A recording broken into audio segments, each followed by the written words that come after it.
नमस्कार दोस्तों, स्वागत है आप सभी का ज़बरदस्त study bye a student channel पर। हमने 309 क्वेश्चंस पहले कर चुके हैं। अब आज हम शुरू करेंगे भारत में खनिज और ऊर्जा संसाधन के 310 नंबर क्वेश्चन से। तो बिना टाइम वेस्ट के शुरू करते हैं और आप भी देखिए क्वेश्चंस आराम से। भारत में सबसे बड़ा पवन ऊर्जा फार्म मुंडपुम विंड फार्म तमिलनाडु में नागरकोइम से मदुरै तक स्थित है। ये दुनिया का तीसरा सबसे बड़ा परिचालन तटवर्ती पवन फार्म है। तो पहला और दूसरा कहाँ है? तो दुनिया में सबसे बड़ा तटवर्ती पवन फार्म गासू पवन फार्म चीन में जो 7,900 मेगावाट बिजली उत्पन्न करता है। दूसरा सबसे बड़ा wind farm Alta wind farm United States में जो 1548 मेगावाट बिजली उत्पन्न करता है। और ये भारत का कितना करता था? भारत का करता था 1500 वाट। चलो ठीक है। Question number 311। गोंडवाना कोयले के प्रमुख संसाधन जो धातुक्रम कोयला है दामोदर घाटी पश्चिम बंगाल झारखंड में स्थित है। किस साइट पर कोयले की खदानें नहीं है? सोनीपत पर कोयले की खदानें नहीं है। किस स्थान पर परमाणु ऊर्जा केंद्र स्थित है? काकरापार गुजरात में परमाणु ऊर्जा केंद्र स्थित है। नेवेली तमिलनाडु भारत में सबसे बड़ा लिग्नाइट कोयला क्षेत्र है।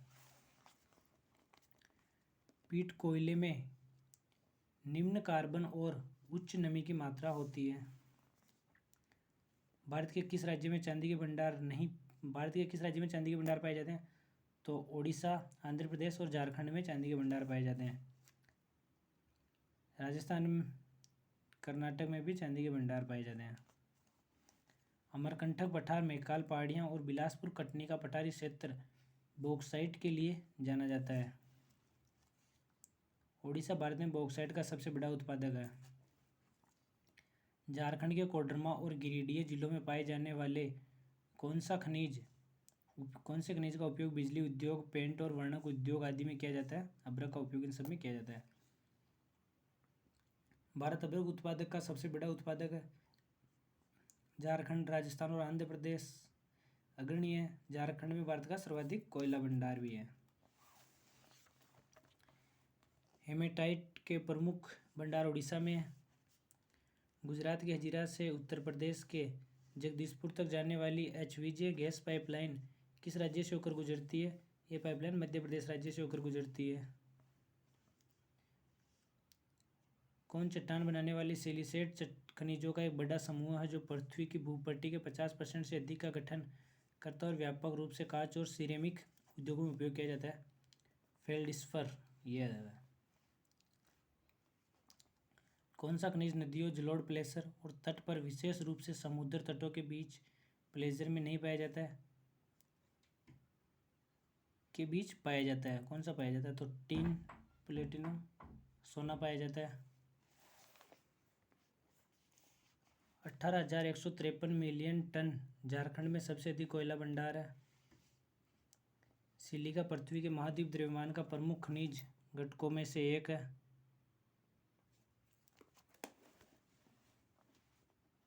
फाल्टा पश्चिम बंगाल में स्थापित एक निर्यात प्रसंस्करण क्षेत्र EPZ है।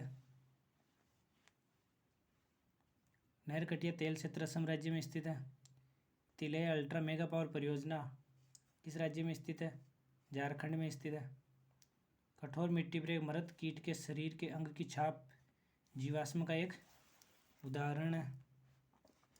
कच्चे तेल से निर्मित उत्पाद है। डामर, डीजल और गैलोसिन तीनों कच्चे तेल से निर्मित उत्पाद है।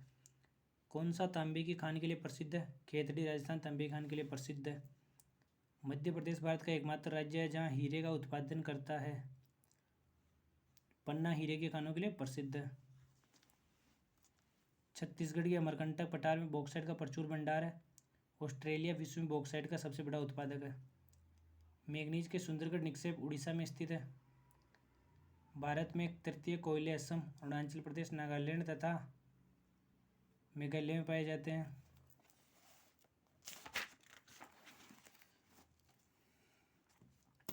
केरल भारत के सर्वाधिक प्रचुर मोनाजाइट निक्षेपों में से एक है। कोयले को दक्कन धूप कहा जाता है। जादूगुड़ा खान झारखंड के पूर्वी सिंहभूम जिले के जादूगुड़ा गांव में एक यूरेनियम खदान है। भारत की पहली यूरेनियम खदान थी। यूरेनियम खदान जादूगड़ा खान भारत की पहली यूरेनियम खदान थी, इसे 1951 में खोजी गई थी। आंध्र प्रदेश अभ्रक का सबसे बड़ा उत्पादक है और आंध्र प्रदेश का नेल्लोर जिला। पृथ्वी के महाद्वीपीय क्रस्ट में प्रचुर मात्रा में पाए जाने वाला खनिज कौन सा है? तो होगा स्फीतीय। प्रचुर मात्रा में पाए जाने वाला खजूर स्फीतीय। नीचे अलग दूसरा चैप्टर स्टार्ट करते हैं, कृषि वाला। रबी की फसलें, तो रबी की फसलें अक्टूबर नवंबर में गेहूं, जौ, चना, मसूर, अलसी, मटर और सरसों है। और जायद फसलें मार्च अप्रैल में बोई जाती है, वे तरबूज, खीरा, खरबूजा, मूंग, उड़द, सूरजमुखी आदि। हरित क्रांति के दौरान किस क्षेत्र में काफ़ी वृद्धि हुई? तो हरित क्रांति के दौरान गेहूं क्षेत्र में काफ़ी वृद्धि हुई। पीली क्रांति तिलहन से संबंधित है। तिलहन मतलब तेल से, मतलब सूरजमुखी का तेल, सरसों का तेल आदि के तेल से। पेट्रोलियम काली क्रांति से संबंधित है। मछली नीली क्रांति से। और चमड़ा, कोको या गैर पारंपरिक उत्पाद भूरी क्रांति से संबंधित है। जूट, स्वर्ण फाइबर क्रांति आदि से संबंधित है। चावल के शीर्ष 10 बड़े उत्पादक देश में चीन, Bharat, Indonesia, Bangladesh, Vietnam, Thailand, Myanmar, Philippines, Pakistan, Brazil. Brazil दक्षिण अमेरिका को छोड़कर सभी शीर्ष 10 उत्पादक देश एशिया में स्थित चावल के। भारत में प्रारंभ में उच्च उपज विविधता कार्यक्रम HYVP लगभग कितने क्षेत्र में लागू किया गया था? 2 मिलियन हेक्टेयर में लागू किया गया था। केवल 5 फसलों गेहूँ, चावल, ज्वार, बाजरा और मक्का तक ही सीमित था। हरित क्रांति के पहले चरण में HYV बीजों का उपयोग किस समूह के राज्यों के अधिक संपन्न लोगों तक सीमित था? तो यह पंजाब, तमिलनाडु और आंध्र प्रदेश, इन तीनों तक सीमित था। गेहूँ, जौ अनुसंधान संस्थान का मुख्यालय करनाल, हरियाणा में स्थित है। चावल औसत तापमान 21 से 37 डिग्री सेल्सियस के बीच होता है। कौन सा हरित क्रांति का लक्ष्य है? हरित क्रांति के लक्ष्य है फसल उत्पादकता में वृद्धि, उर्वरकों का प्रयोग और खाद्यान्न उत्पादन में वृद्धि। तीनों हरित क्रांति के लक्ष्य है। वर्षा वनों में किस प्रकार की कृषि की जाती है? वर्षा वनों में कर्तन, दहन या शिफ्टिंग प्रकार की कृषि की जाती है। बैंगनी क्रांति, पर्पल रिवॉल्यूशन को जम्मू और कश्मीर में शुरू किया गया था। यह क्रांति किसकी खेती से संबंधित थी? तो बैंगनी क्रांति की खेती लेवेंडर से संबंधित थी। लेवेंडर की खेती से संबंधित थी। लेवेंडर का तेल 10,000 रुपये प्रति लीटर है। भारत के योजना आयोग ने 1989 में नेशनल रिमोट सेंसिंग एजेंसी के सहयोग से भारत को 15 कृषि जलवायु क्षेत्रों में विभाजित किया। काली मिट्टी, रेगुर मिट्टी या काली कपासी मिट्टी कपास की वृद्धि के लिए अच्छी होती है। मक्का अनाज की रानी होती है। मक्के को अनाज की रानी कहा जाता है। 2018 राष्ट्रीय बाजरा का राष्ट्रीय वर्ष, 2023 बाजरा का अंतर्राष्ट्रीय वर्ष। 18 बाजरा का राष्ट्रीय वर्ष और 2023 बाजरा का अंतर्राष्ट्रीय वर्ष है। किस फसल के लिए अधिक वर्षा और उच्च तापमान की आवश्यकता नहीं होती है? मक्का के लिए अधिक फसल और उच्च तापमान की आवश्यकता नहीं होती है। चावल पंजाब में वाणिज्यिक फसल है, उड़ीसा में एक निर्वहन फसल है। चावल पंजाब में तो वाणिज्यिक फसल है और उड़ीसा में एक निर्वाह फसल है। भारत का चावल का कटोरा कृष्णा गोदावरी बेसिन आंध्र प्रदेश को कहा जाता है। भारतीय चावल अनुसंधान संस्थान हैदराबाद में स्थित है। खरीफ की फसल अनाज की रानी, उच्च तापमान। मक्का खरीफ की फसल है, अनाज की रानी, और इसके लिए तापमान उच्च तापमान 21 से 27 डिग्री सेंटीग्रेड और पुरानी जलोढ़ मिट्टी उपयुक्त होती है। किस फसल को उगने में लगभग 1 वर्ष का समय लगता है? गन्ना को उगने में लगभग 1 वर्ष का समय लगता है। असम के स्थानांतरित कृषि को झूम के नाम से भी जाना जाता है। मृदा रहित कृषि को क्या कहा जाता है? मृदा रहित कृषि को हाइड्रोपोनिक्स कहा जाता है। कृषि के लिए संस्थागत कारक भूधृति, भूमि काश्तकारी, जोत का आकार, खेतों का आकार और भूमि सुधार संबंधित है। और अवसंरचनात्मक कारक सिंचाई, बिजली, सड़कें, ऋण और विपणन, भंडारण सुविधाएं, फसल बीमा और अनुसंधान है। एग्रीकल्चर शब्द लैटिन भाषा के एगर और कल्चर से बना है। एगर का अर्थ है मिट्टी, कोलो खेती, और कोलो का अर्थ है खेती। भारत के उत्तरी और उत्तर पश्चिमी भाग में गेहूं मुख्य खाद्य फसल है। उत्तर और उत्तर पश्चिमी भाग में महोगनी का पेड़ किस प्रकार की वनस्पति में पाया जाता है? महोगनी का पेड़ उष्णकटिबंधीय सदाबहार वनों में पाया जाता है।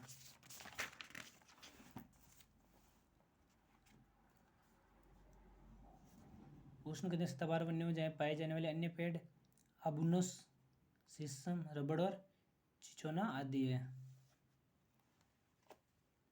रेशेदार फसलें कौन कौन सी? तो रेशेदार फसलों के उदाहरण कपास, जूट, कोयर, गांजा, सन आदि है। चाय की खेती किस प्रकार की कृषि की प्रणाली का उदाहरण है? तो चाय की खेती वृक्षारोपण प्रणाली का उदाहरण है। भारत में मिश्रित फसल के उदाहरण है गेहूं और सरसों, मूंगफली और सूरजमुखी, जौ और चना। मिश्रित खेती।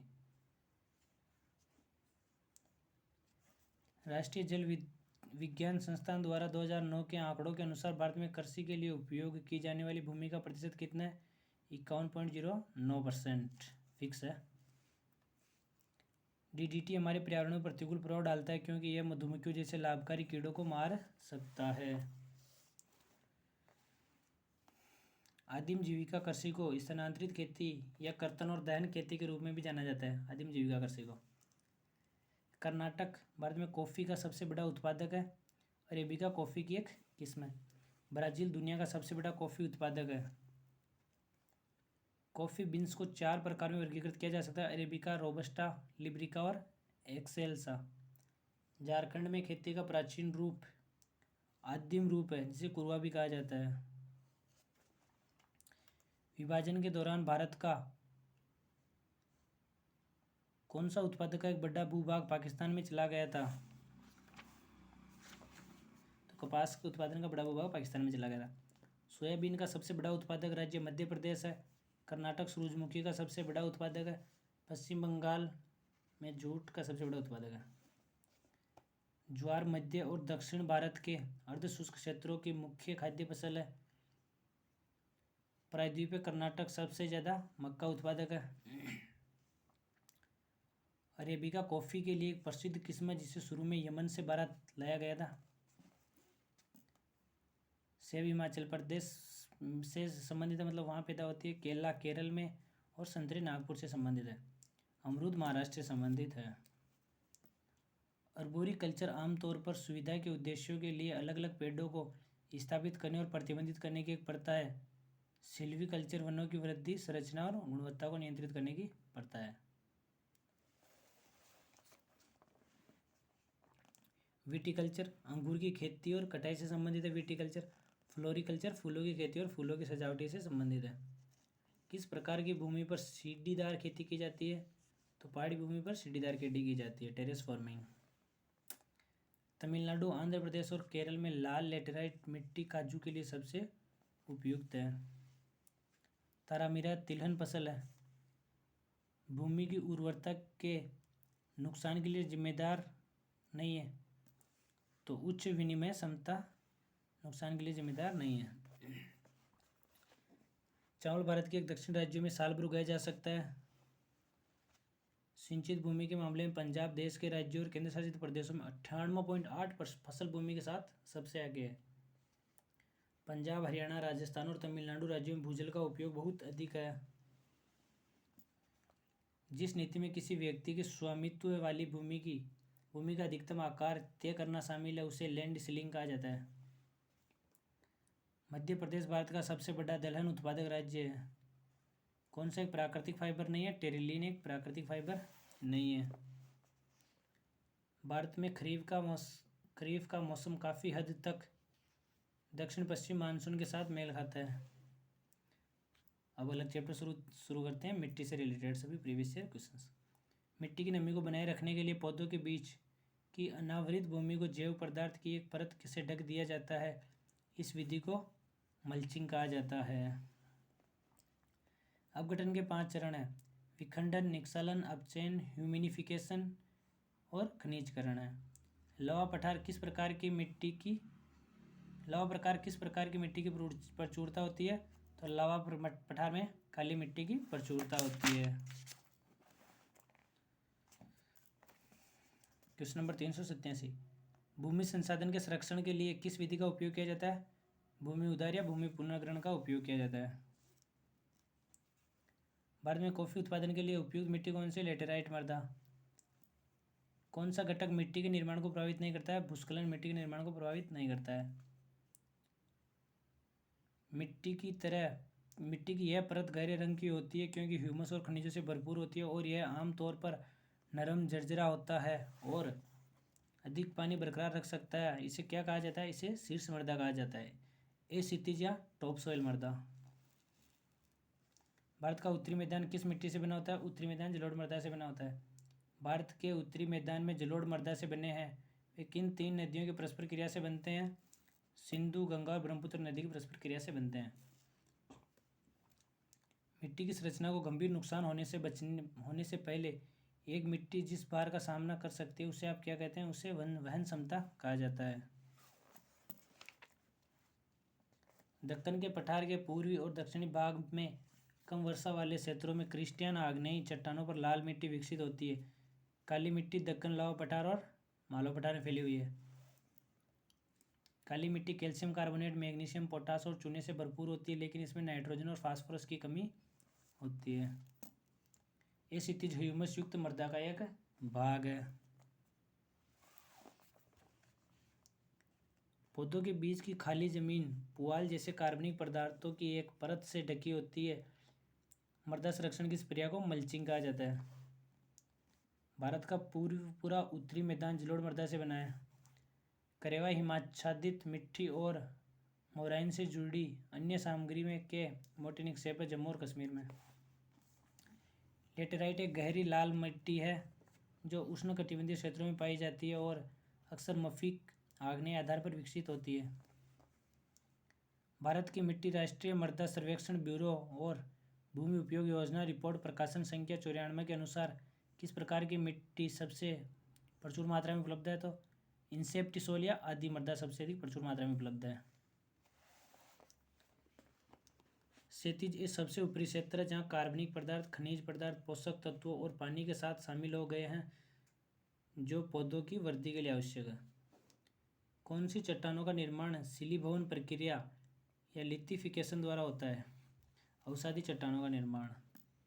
कौन सी मिट्टी भारी वर्षा और उच्च आर्द्रता वाले क्षेत्रों में पाई जाती है? पीट मिट्टी या दलदली मिट्टी पाई जाती है।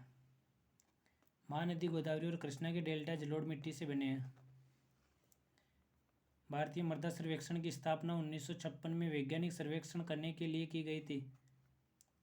मानव विज्ञान सांस्कृतिक भूगोल से संबंधित है, जनसांख्यिकी जनसंख्या भूगोल से संबंधित है और जल विभाग समुद्र शास्त्र से संबंधित है।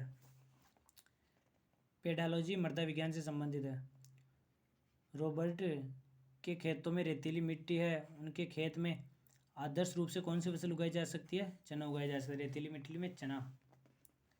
अगला चैप्टर शुरुआत करते हैं वनस्पति का। कंटीली झाड़ियाँ किन क्षेत्रों में पाई जाती है? तो कंटीली झाड़ियाँ शुष्क मरुस्थलीय क्षेत्रों में पाई जाती है।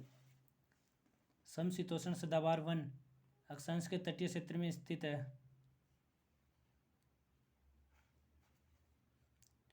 उष्णकटिबंधीय वर्षावन कर्क रेखा और मकर रेखा के बीच में स्थित है।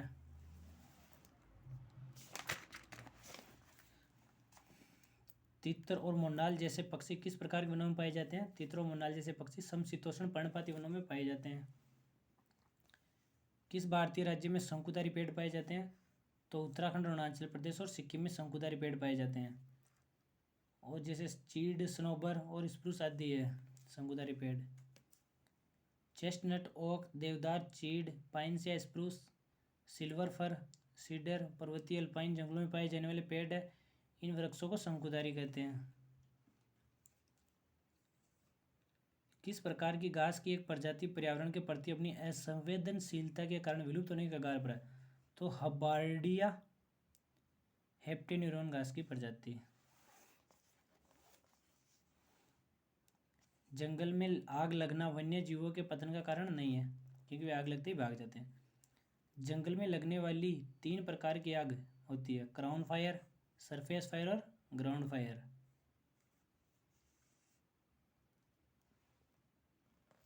क्राउन फायर सबसे ज़्यादा खतरनाक होती है। भारतीय कृषि भूमि आयोग 1976 ने सामाजिक वानिकी को कितनी श्रेणी में वर्गीकृत किया था? तो 3 में वर्गीकृत किया था। शहरी वानिकी, ग्रामीण वानिकी और कृषि वानिकी में। एशिया, यूरोप और उत्तरी अमेरिका के उत्तरी भागों में कौन सा बायोस पाया जाता है जहाँ प्रतिवर्ष 300 से 900 मिलीमीटर या 12 से 35 इंच बारिश की उम्मीद की जा सकती है? शंकुधारी वनों में। सिल्चर, फर, जूनिपर्स, पाइन्स और बर्च आमतौर पर भारत के किस प्रकार की वनस्पति से संबंधित है? तो पर्वतीय वन से संबंधित है। उष्णकटिबंधीय सदाबहार वन वनस्पति चंदन, शीशम, गर्जन, महोगनी और बांस है। कांटेदार वनों और झाड़ियों की जलवायु परिस्थितियाँ किस पौधे की प्रजाति के लिए सबसे आदर्श है? यूफोरबिया के लिए सबसे आदर्श है। सुंदरी वृक्ष कहाँ पाए जाते हैं? सुंदरी वृक्ष गरमा, ब्रह्मपुत्र डेल्टा, सुंदरवन डेल्टा में पाए जाते हैं। मुथुपेट डेल्टा कहाँ पाया जाता है? कावेरी डेल्टा। कौन सा पर्वतीय वनों में पाया जाता है? पर्वतीय समशीतोष्ण वन वृक्ष है। तो पर्वतीय समशीतोष्ण वन वृक्ष कौन कौन से? रोडोडेड्रोन, फर्न, ओक, मेपल, जूनिपर, देवदार, चिलगोजा आदि है। समशीतोष्ण घास के मैदान गेहूं की खेती के लिए आदर्श होते हैं। उष्णकटिबंधीय घास के मैदानों में कपास और कॉफ़ी जैसी फसलों की खेती के लिए आदर्श होते हैं। पश्चिम वन को तूफानी चालीसा के रूप में जाना जाता है।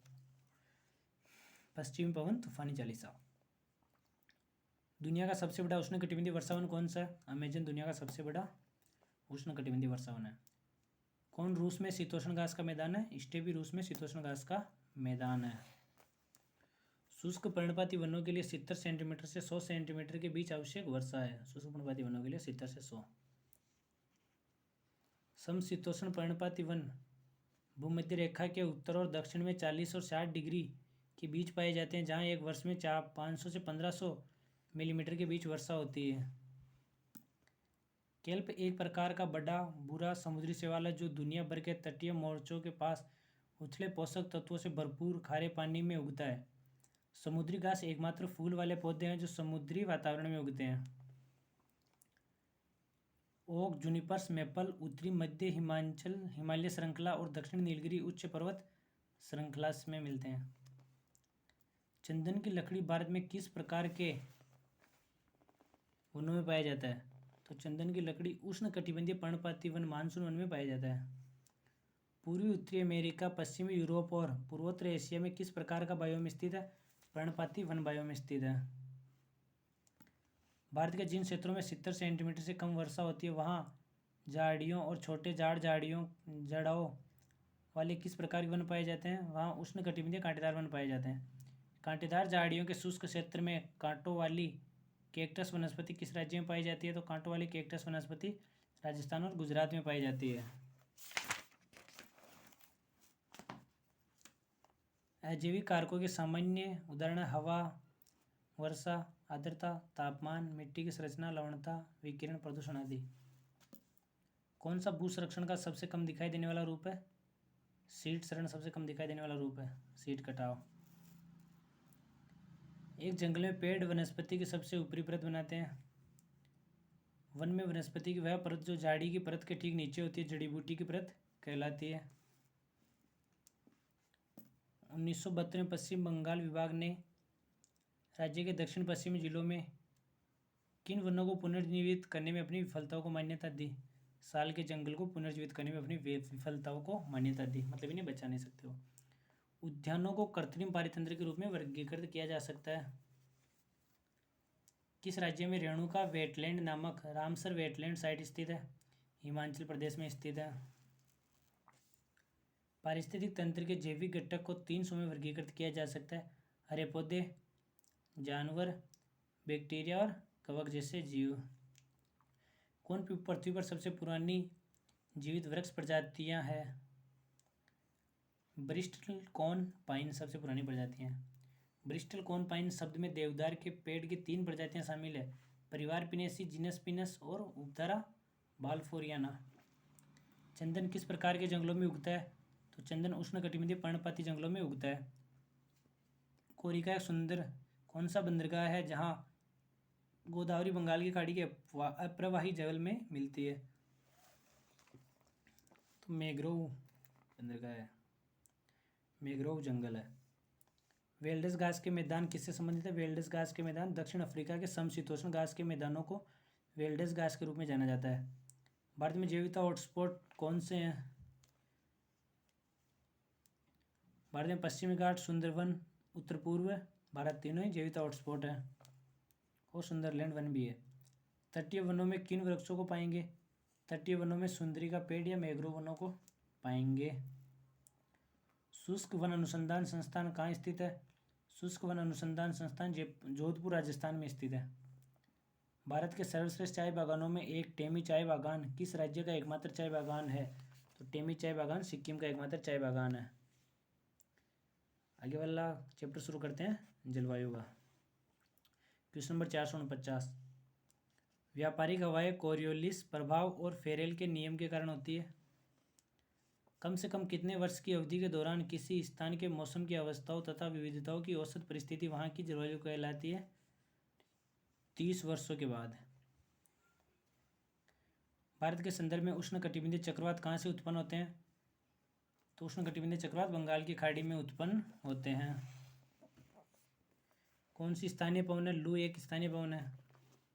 पवनें 3 प्रकार की होती है, स्थानीय पवन, स्थायी पवन और मौसमी पवन। किसे विश्व के सबसे आर्द्र स्थान के रूप में जाना जाता है? मासिनराम को। कहाँ पर आम्र बौछार सामान्य है? केरल में आम्र बौछार सामान्य है। मार्च से मई के महीने में होता है। तापमान की कम वार्षिक सीमा और उच्च वार्षिक वर्षा किसकी विशेषताएं है? उष्णकटिबंधीय आर्द्र जलवायु की विशेषताएं। ठंडी जलवायु के अंतर्गत कौन सी जलवायु पाई जाती है? ठंडी जलवायु के अंतर्गत टुंड्रा जलवायु पाई जाती है। ध्रुवीय पवनें किस प्रकार की पवनें? ध्रुवीय पवनें स्थायी पवनें। स्थायी हवाएं 3 प्रकार की होती है, व्यापारिक पवनें, पछुआ पवनें और पूर्वी हवाएं। अल नीनो किस महासागर में विकसित होता है? अल नीनो प्रशांत महासागर में विकसित होता है। किस भारतीय राज्य में उत्तरी पूर्वी मानसून के कारण अक्टूबर और नवंबर के दौरान वर्षा होती है? तमिलनाडु, पांडुचेरी, आंध्र प्रदेश और केरल में होती है। Question number 460। चक्रवात को दुनिया के अलग अलग हिस्सों में अलग अलग नामों से जाना जाता है। फिलीपींस में इसे क्या कहा जाता है? तो फिलीपींस में चक्रवात को टाइफून कहा जाता है। मानसून के बारे में। मानसून शब्द अरबी शब्द से लिया गया है और यह एक वर्ष के दौरान हवा की दिशा में मौसमी उलटफेर को व्यक्त करता है। यह अरबी शब्द से लिया गया है। मानसून जिसका अर्थ एक मौसम है, मौसम से लिया गया है। ग्रीष्म ऋतु के अंत में मानसूनी पवनों के शानदार आगमन को मानसून का प्रकोष्ठ या मानसून की बौछार कहते हैं। इसके आगमन के समय सामान्य वर्षा अचानक बढ़ जाती है और लगातार कई दिनों तक जारी रहती है। इसे मानसून के किस रूप में जाना जाता है और प्री मानसून वर्षा की घटना से अलग किया जा सकता है? इसे परफोस्ट कहा जाता है। परफोस्ट सबसे पहले केरल राज्य में आता है। कोपेन के अनुसार कौन सा कोड शुष्क सर्दियों के साथ ठंडी जलवायु को व्यक्त करता है? शुष्क सर्दियों के साथ ठंडी जलवायु को DW व्यक्त करता है। 5 प्रमुख समय होते हैं। ए उष्णकटिबंधीय, बी शुष्क, सी समशीतोष्ण, डी महाद्वीपीय और ई ध्रुवीय है। बड़े अक्षर ए, सी, डी और ई आर्द्र जलवायु और बी शुष्क जलवायु को चित्रित करते हैं। शुष्कता के मौसम को छोटे अक्षर द्वारा दर्शाया जाता है, FM, W और S, जहाँ F कोई शुष्क मौसम नहीं है। थोर्नथवेट वर्गीकरण जलवायु का एक अन्य वर्गीकरण है। थोर्नथवेट। भारतीय मानसून पवन की दिशा में एक मौसमी बदलाव है। यह गर्मियों के दौरान भारी वर्षा और सर्दियों में शुष्क मौसम का कारण बनता है। भारत में ठंडे मौसम शीत ऋतु के दौरान कौन सी प्रबल हवाएं बहती है? तो ठंडे मौसम में शीत ऋतु के दौरान उत्तरी पूर्वी व्यापारिक पवनें बहती है। व्यापारिक हवाएं पछुआ हवाएं और पूर्वी हवाएं स्थायी हवाएं हैं। पूर्वी हवाएं पूर्व से पश्चिम और पछुआ हवाएं पश्चिम से पूर्व की ओर बहती है। कोपेन जलवायु वर्गीकरण प्रणाली AW, जिसे कभी कभी स्वाना जलवायु कहा जाता है, यह भूमध्य रेखा के पास ITZ के ठीक बाहर स्थित है। उष्णकटिबंधीय आर्द्र और शुष्क जलवायु, इसका आंसर ऊपर वाला। कौन सी एक समशीतोष्ण समुद्री जलवायु है जिसमें सभी मौसमों में पर्याप्त वर्षा होती है? तो CFB में। भारत में मानसून जलवायु है। भारत में 6 जलवायु प्रकार हैं। ठंडी बर्फीली वन जलवायु मुख्य रूप से उत्तरी गोलार्ध में महाद्वीपीय क्षेत्र में यूरोप, एशिया और उत्तरी अमेरिका में किन उत्तरी अक्षांशों के बीच पाई जाती है, तो 40 से 70 डिग्री अक्षांशों के बीच पाई जाती है। हिमालय पर्वत के कारण भारत की जलवायु उष्णकटिबंधीय है। किस क्षेत्र में साल के 6 से 10 महीने के लिए तेज पवन के साथ लंबी ठंडी सर्दियां होती है और औसत तापमान हिमांक से नीचे रहता है? टुंड्रा क्षेत्र में। भूमध्य सागरीय क्षेत्र ग्रीष्मकालीन शुष्क तापमान जलवायु। उष्णकटिबंधीय क्षेत्र सामान्य तापमान और उच्च वार्षिक वर्षा और आर्द्र सर्दियाँ। दिन का न्यूनतम तापमान सामान्यतः कब होता है? प्रातःकाल सुबह। और दिन का अधिकतम तापमान दोपहर में होता है। एक दिन में न्यूनतम और अधिकतम तापमान मापने के लिए 6 थर्मामीटर का उपयोग किया जाता है। कौन विश्व का सबसे बड़ा अंतर्देशीय समुद्र है? कैस्पियन सागर सबसे बड़ा अंतर्देशीय सागर है। एशिया और यूरोप के बीच स्थित है कैस्पियन सागर। ओजोन सागर दुनिया का सबसे उतला समुद्र है जो यूक्रेन और रूस के बीच स्थित है। लाल सागर का नाम नीले हरे शैवाल के आवधिक खिलने से लिया गया है जिसे ट्राइकोडिस्मियम एरिथ्रियम कहा जाता है। जिब्राल्टर जलमंडूक के माध्यम से अटलांटिक महासागर से जुड़ा हुआ है। कौन सा गर्म धारा वार्म करंट है? उत्तरी अमेरिका में गल्फ स्ट्रीम धारा और उत्तरी प्रशांत में क्रोशियस धारा, अल्नीनो धारा, तुस्मी धारा, ब्राजीलिया धारा आदि है गर्म वार्म करंट।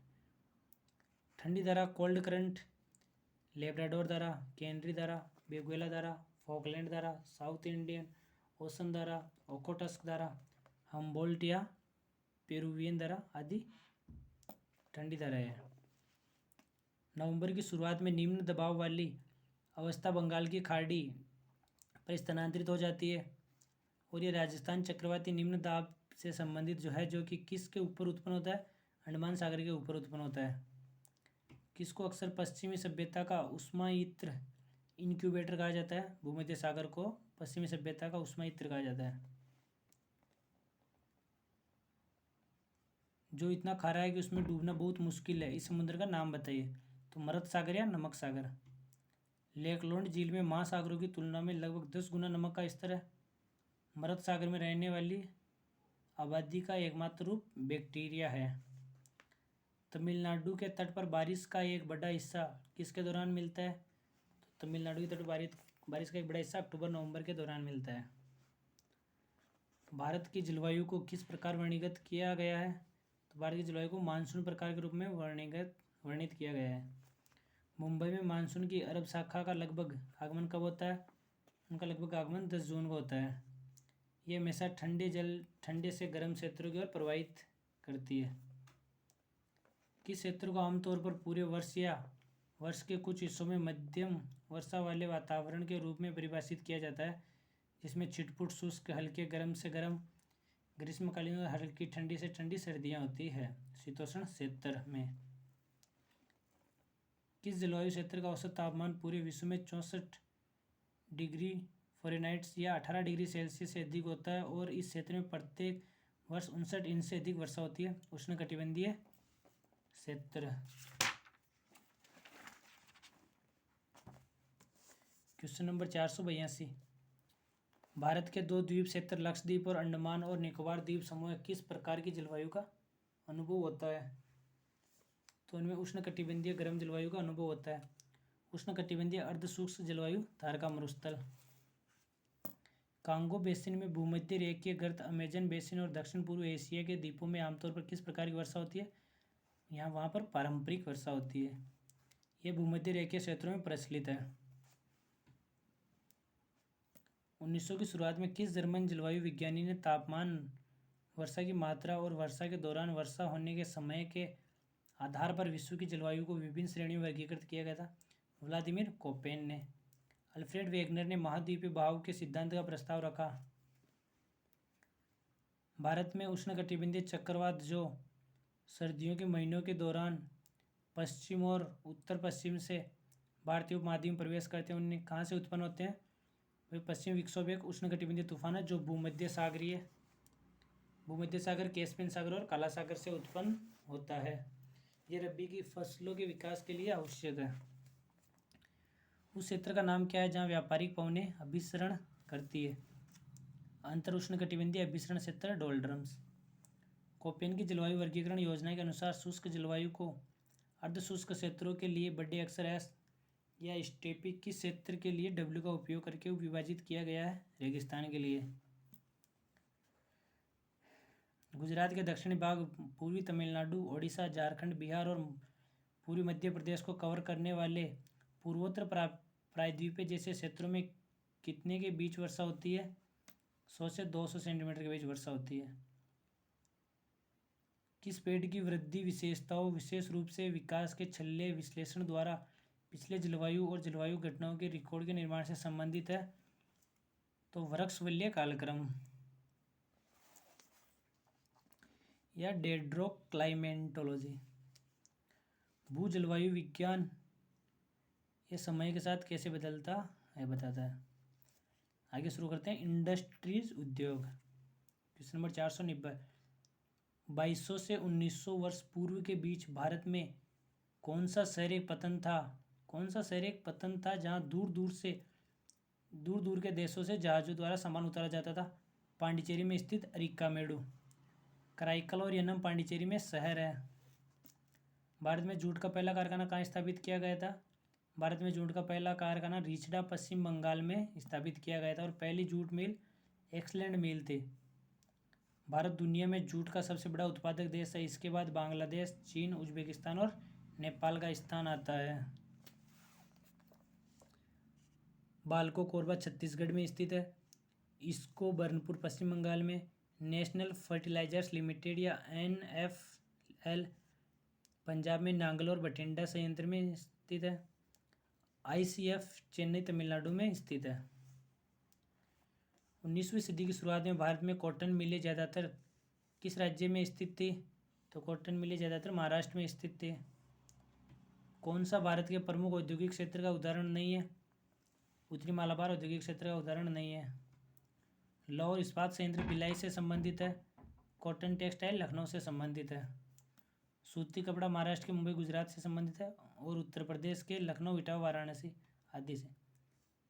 भारत में पहला सूती कारखाना फोर्ट ग्लोस्टर कोलकाता 1818।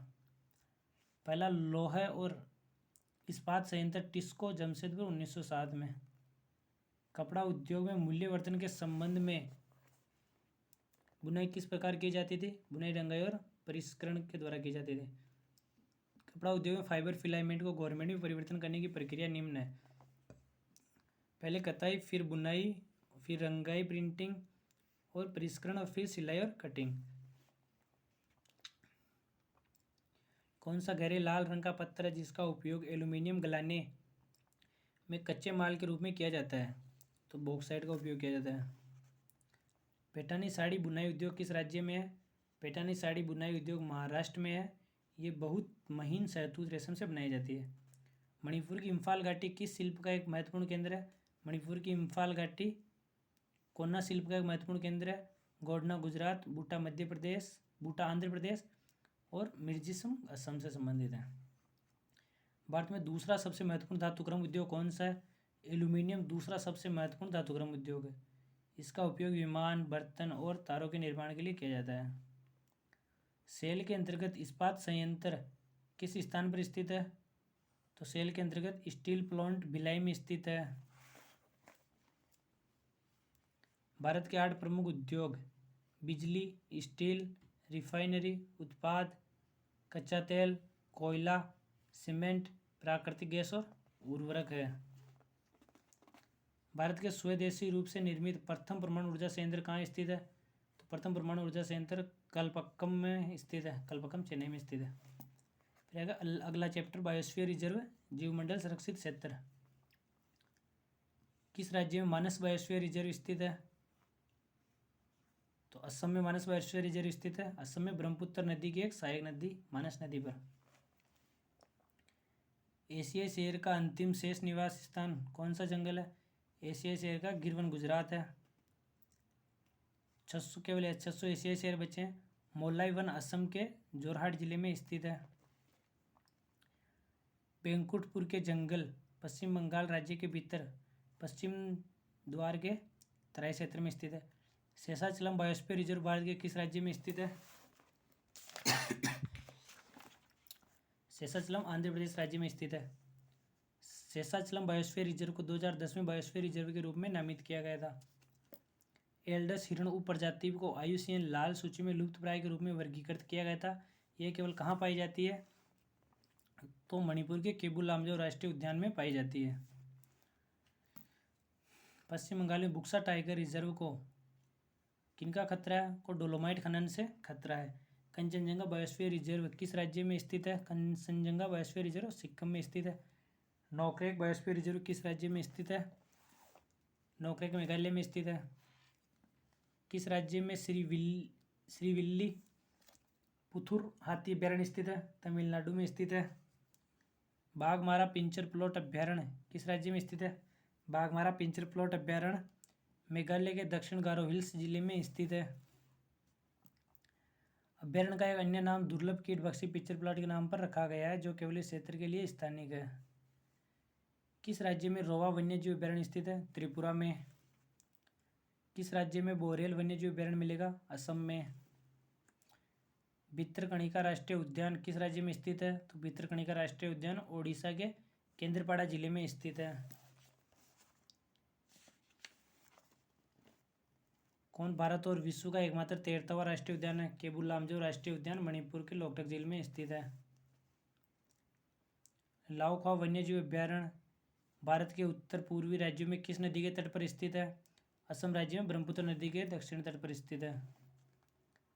बारनऊ पारा वन्यजीव अभ्यारण्य किस भारतीय राज्य में स्थित है? तो छत्तीसगढ़ में स्थित है। जोग नदी अभ्यारण्य से होकर बहती है, जो महानदी की एक सहायक नदी है। काली टाइगर रिजर्व किस राज्य में स्थित है? काली टाइगर रिजर्व कर्नाटक राज्य में स्थित है। पेपारा वन्यजीव अभ्यारण्य किस राज्य में स्थित है? पेपारा वन्यजीव अभ्यारण्य केरल में स्थित है। दांदेली वन्यजीव अभ्यारण्य किस राज्य में स्थित है? दांदेली वन्यजीव अभ्यारण्य कर्नाटक का दूसरा सबसे बड़ा अभ्यारण्य है और काली नदी के तट पर स्थित है। दांदेली वन्यजीव अभ्यारण्य एक पक्षी देखने वालों का स्वर्ग है, जिसमें पक्षियों की लगभग 200 प्रजातियां हैं, जो महान हॉर्नबिल और मालाबार पाइंड हॉर्नबिल के लिए सबसे प्रसिद्ध है। दांदेली वन्यजीव अभ्यारण्य। भद्रा वन्यजीव अभ्यारण्य किस राज्य में स्थित है? भद्रा वन्यजीव अभ्यारण्य कर्नाटक में स्थित है। किस राज्य में नेओरा वैली नेशनल पार्क स्थित है? पश्चिम बंगाल में नेओरा वैली नेशनल पार्क स्थित है। सरिस्का टाइगर रिजर्व कहाँ स्थित है? सरिस्का टाइगर रिजर्व राजस्थान के अलवर जिले में स्थित है। अष्टमुडी की आर्द्रभूमि किस राज्य में स्थित है? तो अष्टमुडी की आर्द्रभूमि केरल राज्य में स्थित है। अष्टमुडी वेटलैंड अंतर्राष्ट्रीय महत्व की आर्द्रभूमि की सूची में शामिल है। बांकापुरा मयूर अभ्यारण्य किस राज्य में स्थित है? तो बांकुरा मयूर अभ्यारण्य कर्नाटक राज्य में स्थित है। दाचिगाम राष्ट्रीय उद्यान भारत के किस राज्य में है? दाचिगाम राष्ट्रीय उद्यान जम्मू कश्मीर में है। पार्क को हुंगल या कश्मीर हिरणघर के रूप में भी जाना जाता है। भारत में संकटग्रस्त एस्चुएरीन मगरमच्छों के संरक्षण के लिए कौन सा अभ्यारण्य सबसे प्रसिद्ध है? भितरकणिका वन्यजीव अभ्यारण्य ओडिशा का एक रामसर स्थल है, ये मगरमच्छों के लिए प्रसिद्ध है। भारतीय भूवैज्ञानिक सर्वेक्षण GSI द्वारा किस स्मारक को राष्ट्रीय भू विरासत स्मारक के रूप में अधिसूचित किया गया है? नोमिरा ओडिशा स्थित लोह अयस्क क्षेत्र में पिलोनावा, प्रायद्वीपीय नीस लालबाग कर्नाटक, पुंगरू नागालैंड के समीप नागा पहाड़ी, ओफियोलाइट स्थल, इन सभी को अधिसूचित किया गया है। वाल्मीकि बाग आरक्षण क्षेत्र कहाँ स्थित है? तो वाल्मीकि बाग आरक्षण क्षेत्र भारत के बिहार के पश्चिम चंपारण जिले में भारत नेपाल सीमा पर गंडक नदी के तट पर स्थित है।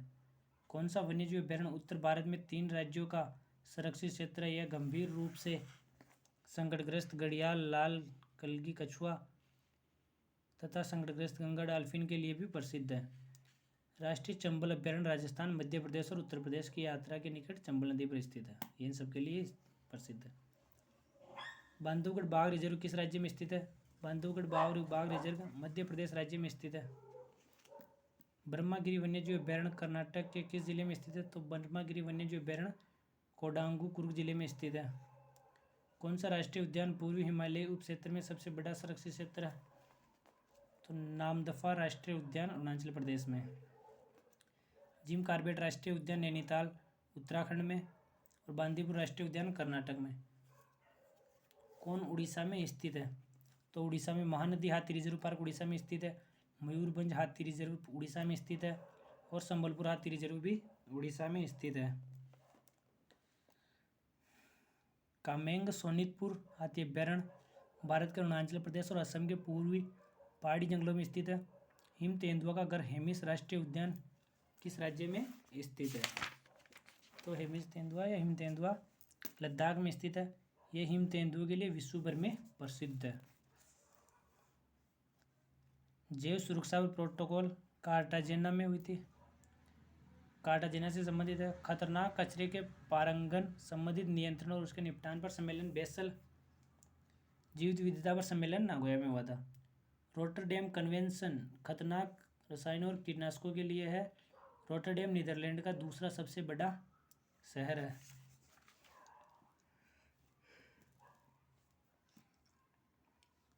भारत में मुख्य रूप से 18 जैव मंडल संरक्षित क्षेत्र है। मानस असम में है। सिम्पलीपाल उड़ीसा में है। शीत मरुस्थल हिमाचल प्रदेश में है। डिब्रू सिखोवा असम में और हिमाचल सेसलम हिल्स हिमाचल प्रदेश में। भूविज्ञान की वह भाषा जिसमें डायनासोर का अध्ययन किया जाता है किसकी एक शाखा का उदाहरण है? तो जीवाश्म विज्ञान की एक शाखा का अध्ययन या उदाहरण है। पेट्रोलॉजी चट्टानों का अध्ययन कहलाता है और सिक्रोलॉजी का अर्थ है सद्भाव में चेतना का विज्ञान। केरल के किस मंदिर में स्वयं का अपना हाथी अभ्यारण्य है?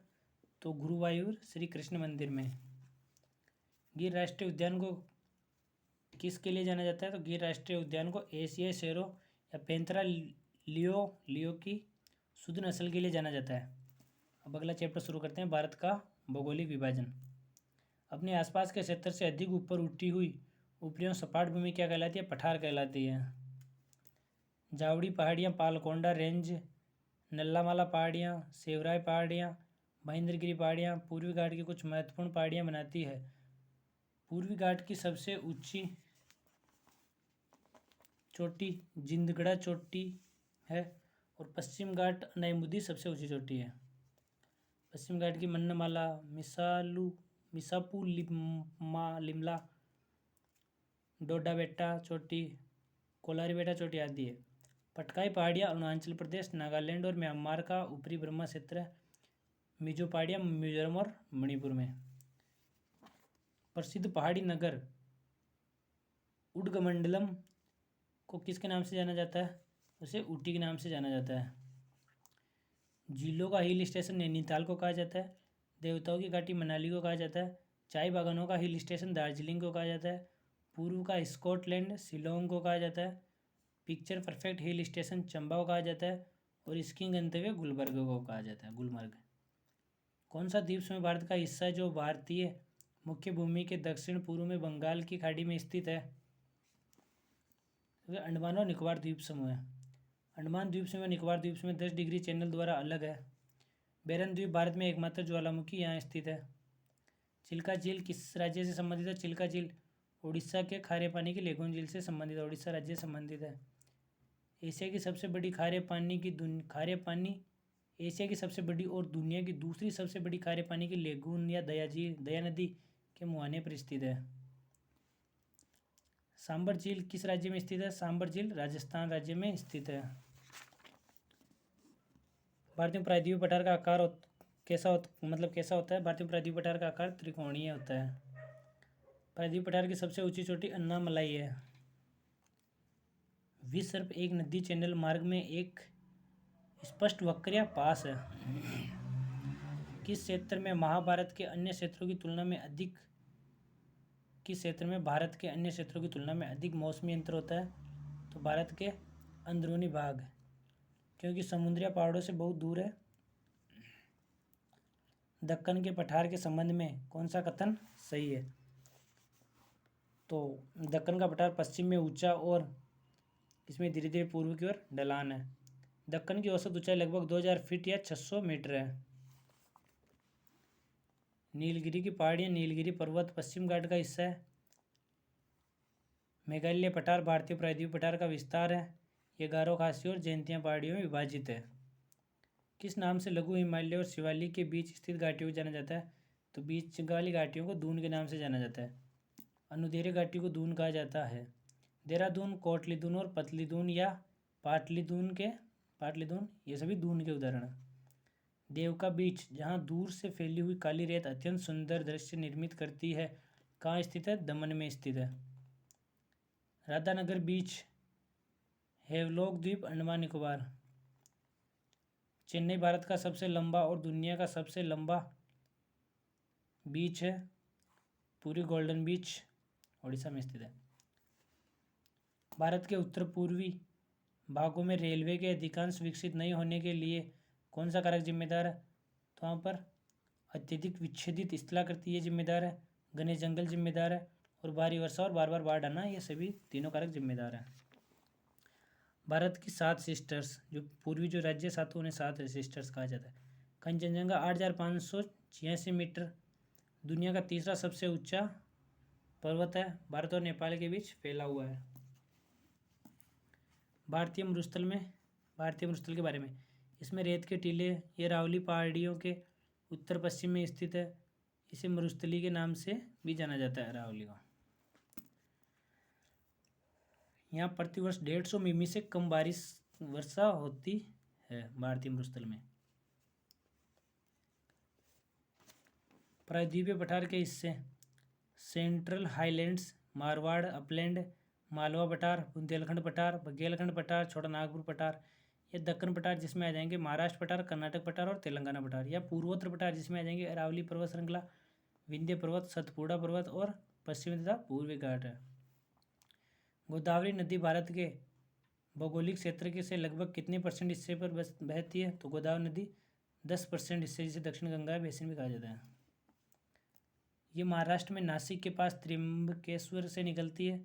सहायक नदियाँ परवरा, पूर्णा, मंजरा, पेनगंगा, वर्धा, वैनगंगा, प्राणिता, वैनगंगा, पेनगंगा, वर्धा का संयुक्त प्रवाह इंद्रावती, मैनेर और सबरी है। भारत को कितने भू आकृतिक क्षेत्रों में बांटा जा सकता है? तो भारत को 6 भौगोलिक विभाजन में बांटा गया है। उत्तरी और पूर्वी पर्वत, उत्तरी मैदान, प्रायद्वीपीय पठार, भारतीय रेगिस्तान, तटीय मैदान या द्वीप। भारत के पूर्वी तट के पूर्ण या आंशिक भाग के लिए एक क्षेत्रीय नाम है। कोरोमंडल तट, तमिलनाडु तट और उत्कल तट, तीनों ही है। भारत के पश्चिमी तटीय मैदान, कच्छ और काठियावाड़ तट, कोंकण तट, कन्नड़ तट, मर्मगांव और मैंगलोर के बीच फैला हुआ है। मलाबार तट मैंगलोर से कन्याकुमारी तक फैला हुआ है। अपने देशांतरीय विस्तार में हिमालय में कितनी समानांतर पर्वतमालाएं है? तो हिमालय में 3 समानांतर पर्वतमालाएं हैं। भारत का पूर्वी तटीय मैदान कहाँ स्थित है? भारत का पूर्वी तटीय मैदान पूर्वी घाट और बंगाल की खाड़ी के बीच स्थित है। उत्कल तट आंध्र प्रदेश और कोरोमंडल तट में विभाजन किया गया है। किसे भू आकृतिक प्रक्रिया में मंद संचलन के अंतर्गत वर्गीकृत किया गया है? तो मंद विरूपण को वर्गीकृत किया गया है।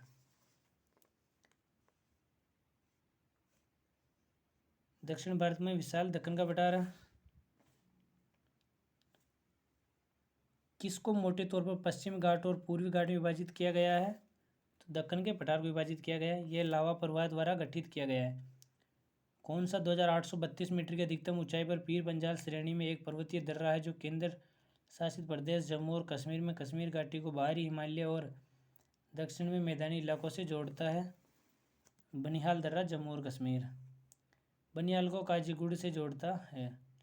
श्रीनगर को कारगिल और लेह से जोड़ता है बनिहाल दर्रा। जोजिला दर्रा लेह और श्रीनगर को जोड़ता है।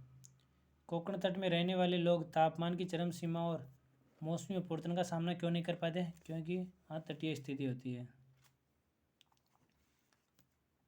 पश्चिमी तटीय मैदान, कच्छ और काठियावाड़ तट, कोंकण तट, कन्नड़ तट और मलाबार तट है पश्चिमी तटीय मैदान। उत्तरी मैदानों के प्रमुख क्षेत्रों के संदर्भ में बाबर क्या है? तो बाबर लगभग 8 से 16 किलोमीटर की एक संकीर्ण पट्टी बेल्ट है, जो सिंधु नदी से तीस्ता तक हिमालय की तलहटी के साथ पश्चिम पूर्व दिशा में फैली हुई है। फसल की किस क्षेत्र में फसल की खेती संभव नहीं है? केवल गहरी जड़ें वाले विशाल वृक्ष ही उगते हैं। किस क्षेत्र में सफ़ेद पेट वाले बुगले का प्राकृतिक आवास बड़े पैमाने पर वितरित है? तो भारत का उत्तर पूर्व क्षेत्र में। पठारों के बारे में, दक्कन का पठार भारत के सबसे पुराने पठारों में से एक है। एक पठार एक उच्च समतल भूमि है। पठार खनिज जमा से समृद्ध है। किंगई तिब्बती पठार दुनिया का सबसे ऊंचा और सबसे बड़ा पठार है। महादेव की पहाड़ियाँ किस राज्य में फैली हुई है? महादेव की पहाड़ियाँ मध्य प्रदेश राज्य में फैली हुई है। महादेव पहाड़ियाँ प्रसिद्ध है क्योंकि इनमें भगवान शिव का मंदिर है। द्वीप प्रदेशों सहित भारत के समुद्री तट की अनुमानित लंबाई कितनी है? समुद्री तट की अनुमानित लंबाई 7,516.6 किलोमीटर है। गुजरात राज्य की भारत में सबसे लंबी तटीय रेखा है। लोकप्रिय पर्यटन स्थल हेवलॉक द्वीप कहाँ स्थित है? तो हेवलॉक द्वीप अंडमान और निकोबार द्वीप समूह में स्थित है। अंडमान और निकोबार द्वीप समूह में लगभग कितने द्वीप शामिल है? तो अंडमान और निकोबार में 572 द्वीप शामिल है। अंडमान और निकोबार द्वीप समूह अराकान यूमा नामक पर्वत श्रृंखला के जलमग्न के हिस्से हैं।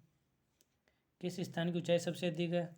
रानीखेत की ऊंचाई सबसे अधिक है, यहाँ दी हुई है उनमें से 1869 मीटर या 6,132 फीट है, जो कि प्रसिद्ध एक हिल स्टेशन है।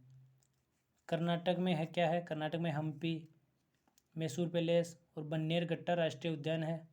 दुधुमा जलप्रपात ओडिशा और विशाखापट्टनम जिले आंध्र प्रदेश की सीमा पर स्थित है, जो घोड़े की पूंछ के आकार का जलप्रपात है। दुधुमा जलप्रपात 175 मीटर ऊंचा है और मंचकुंड नदी द्वारा निर्मित है। मरुस्थल वर्षावन, प्रवाल भित्तियाँ और मैंग्रोव किसकी विविधता की विशेषता है? तो पारिस्थितिकी विविधता की विशेषता है। कौन क्षेत्रफल की दृष्टि से भारत का सबसे बड़ा केंद्र शासित प्रदेश है? तो लद्दाख क्षेत्रफल की दृष्टि से सबसे बड़ा केंद्र शासित प्रदेश है और लक्षद्वीप सबसे छोटा है। कौन अरुणाचल प्रदेश का जिला सह पर्यटन हॉटस्पॉट है? तवांग। अंतर्जी खेड़ा का पुरातात्विक स्थल कहाँ स्थित है? तो अंतर्जी खेड़ा का पुरातात्विक स्थल उत्तर प्रदेश में स्थित है। नाथुला दर्रा भारत को किस पड़ोसी देश से जोड़ता है? तो नाथुला दर्रा चीन से जोड़ता है। भारत की राजधानी किस राज्य के साथ अपनी सीमा साझा करती है? तो भारत की राजधानी दिल्ली हरियाणा और उत्तर प्रदेश से लगती है। सबसे बड़ा दून कौन सा है जिसकी लंबाई 35 से 45 किलोमीटर और चौड़ाई 22 से 25 किलोमीटर है? उत्तराखंड में देहरादून सबसे बड़ा दून है। नालागढ़ दून हिमाचल प्रदेश, हरिके दून और कोटा दून उत्तराखंड में स्थित है। हिमालय की सबसे भारी पर्वत श्रेणी कौन सी है? तो हिमालय की सबसे बड़ी भारी श्रेणी पर्वत शिवालिक है। भारत के किन राज्यों में वनों की नल्लामाला श्रेणी है? तो आंध्र प्रदेश और तेलंगाना में स्थित है नल्लामाला श्रेणी। खेतड़ी कॉपर बेल्ट किस राज्य में स्थित है? तो खेतड़ी कॉपर बेल्ट राजस्थान में अरावली रेंज की तलहटी में स्थित है। भारत में स्थित पठार है छोटा नागपुर पठार, बुंदेलखंड पठार और मालवा का पठार है। कौन सा प्राकृतिक बंदरगाह भारत के पश्चिम तट पर स्थित है? तो मार्मुगांव बंदरगाह या गोवा बंदरगाह स्थित है। किस राज्य में हिमालय की सामान्य दिशा दक्षिण पूर्व में उत्तर पूर्व की ओर है? अरुणाचल प्रदेश। कौन सा द्वीप बंगाल की खाड़ी में स्थित है? अंडमान और निकोबार द्वीप समूह है। मालदीव में मेरू। कौन सा पर्वत दर्रा उत्तराखंड राज्य में स्थित है? मंगसा धुरा दर्रा उत्तराखंड राज्य में स्थित है। उत्तराखंड में अन्य दर्रा कालिंदी दर्रा, ओडेन कॉल, मुलिंगला नामा दर्रा, नीति दर्रा, ट्रेल का दर्रा आदि स्थित है। क्वेश्चन नंबर 591, भारत का कौन सा राज्य माझा दोआब और मालवा क्षेत्रों में विभाजित है? पंजाब राज्य। कोरोमंडल तट पर कौन सा शहर स्थित है? तो कोरोमंडल तट पर तुट्टिकोरन बंदरगाह तमिलनाडु स्थित है। इसे तमिलनाडु का समुद्री प्रवेश द्वार भी कहा जाता है। कौन सा शहर भारत की मुख्य भूमि के दक्षिणतम बिंदु में सर्वाधिक दूर है? तो नांदेड़ महाराष्ट्र में स्थित है। गोवा राज्य का कुल क्षेत्रफल कितना है? गोवा राज्य का कुल क्षेत्रफल 3,702 वर्ग किलोमीटर है। गोवा की प्रति व्यक्ति आय भारत में सबसे अधिक है। कौन सा राज्य उड़ीसा के साथ सीमा साझा नहीं करता है? तो आंध्र प्रदेश उड़ीसा के साथ सीमा साझा नहीं करता है। गुजरात की सीमा किस पड़ोसी देश से लगती है? गुजरात की सीमा पाकिस्तानी प्रांत से लगती है। किसी भारतीय राज्य की सीमा नेपाल से लगती है? उत्तराखंड, उत्तर प्रदेश, सिक्किम, पश्चिम बंगाल और बिहार। सीमा का गठन नेपाल और ब्रिटिश राज्य के बीच 1816 की सुगाली संधि के बाद हुआ था। थार रेगिस्तान, जिसे ग्रेट इंडियन डेजर्ट भी कहा जाता है, किन पहाड़ी के पश्चिमी सिरे पर है? थार रेगिस्तान अरावली पहाड़ियों के। सतलज नदी भारत में किस दर्रे से प्रवेश करती है? शिपकिला दर्रे से भारत में प्रवेश करती है। 7 सिस्टर्स राज्य जो भारत के पूर्वी राज्य वो है। एलिफेंटा द्वीप अरब सागर की मुंबई बंदरगाह में स्थित है और श्रीहरिकोटा आंध्र प्रदेश में स्थित है। मध्य प्रदेश राज्य की सीमा 5 राज्यों उत्तर प्रदेश, छत्तीसगढ़, महाराष्ट्र, गुजरात और राजस्थान से लगती है। ठीक है, नमस्कार दोस्तों। ये थोड़ा सा बड़ा हो गया था, कोई बात नहीं, 4-5-7 मिनट बड़ा हो, चलो ठीक है। Nice to meet you.